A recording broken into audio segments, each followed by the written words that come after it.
सुखी जीवन का रहस्य। एक महान संत हुआ करते थे जो अपना स्वयं का आश्रम बनाना चाहते थे, जिसके लिए वे कई लोगों से मुलाकात करते थे। एक जगह से दूसरी जगह यात्रा के लिए जाना पड़ता था। इसी दौरान उनकी मुलाकात एक साधारण सी कन्या विदुषी से हुई।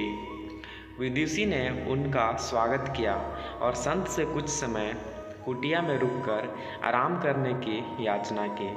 संत उसके मीठे व्यवहार से प्रसन्न हुए और उन्होंने उसका आग्रह स्वीकार किया। विदुषी ने संत को अपने हाथों का स्वादिष्ट भोजन करवाया और उनके आश्रम के लिए खटिया पर एक दरी बिछा दी और खुद फर्श टाट बिछाकर सो गए। विदुषी को सोते ही नींद आ गई। उसके चेहरे के भाव से पता चल रहा था कि विदुषी चैन की सुखद नींद ले रही थी। उधर संत को खाट पर नींद नहीं आ रही थी। उन्हें मोटा नरम गद्दे की आदत थी जो उन्हें दान में मिलता था। वे रात भर विदुषी की सोच रहे थे कि वो कैसे इस कठोर जमीन पर इतने चैन से सो सकती हैं।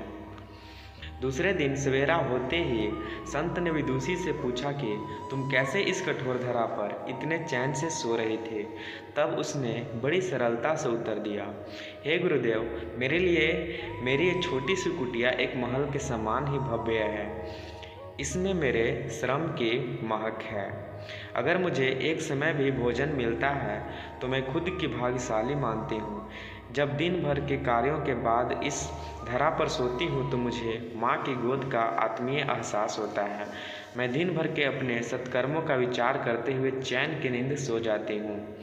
मुझे एहसास भी नहीं होता कि मैं इस कठोर धरा पर हूँ। यह सब सुनकर संत जाने लगे। तब विदुषी ने पूछा, हे गुरुवर, क्या मैं भी आपके साथ आश्रम के लिए धन एकत्र करने चल सकती हूँ? तब संत ने विनम्रता से उत्तर दिया, बालिका, तुमने जो मुझे आज ज्ञान दिया है उससे मुझे पता चला कि चित्त का सुख कहाँ है। अब मुझे किसी आश्रम की इच्छा नहीं रह गई। यह कहकर संत वापस अपने देश लौट गए और एकत्रित धन उन्होंने गरीबों में बांट दिया और स्वयं एक कुटिया बनाकर रहने लगे। शिक्षा कि आत्म शांति एवं संतोष ही सुखी जीवन का रहस्य है। जब तक इंसान को संतोष नहीं मिलता वो जीवन की मोह माया में फंसा ही रहता है, और जो इस मोह माया में फंसता है उसे कभी भी चैन नहीं मिलता। अगर मनुष्य जो है उसे स्वीकार कर ले और उसी में खुशियाँ तलाशे तो उसी क्षण सारे सुख का अनुभव कर लेता है। जिस तरह विदुषी एक वक्त के भोजन को ही अपना सौभाग्य मानती हैं और कठोर धरा पर भी चैन से सोती हैं, उसी कारण उसे जीवन में सभी सुखों का अनुभव हुआ है।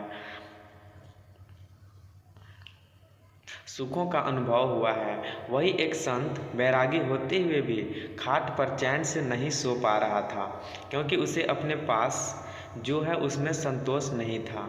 जिस दिन उसने यह सत्य स्वीकार कर लिया, उसे एक कुटिया में भी अपार शांति का अनुभव होने लगेगा। तो दोस्तों, आपको ये कहानी कैसी लगी आप कमेंट जरूर बॉक्स में ज़रूर बताइएगा। और दोस्त, अगर आप हमारे इस चैनल पर नए हैं तो प्लीज़ लाइक कीजिएगा इस वीडियो को, और इसी प्रकार के और वीडियो देखने के लिए हमारे इस चैनल को सब्सक्राइब अवश्य कर लीजिएगा। तो दोस्त, वीडियो देखने के लिए आपको दिल से धन्यवाद। फिर मिलते हैं अगले वीडियो में।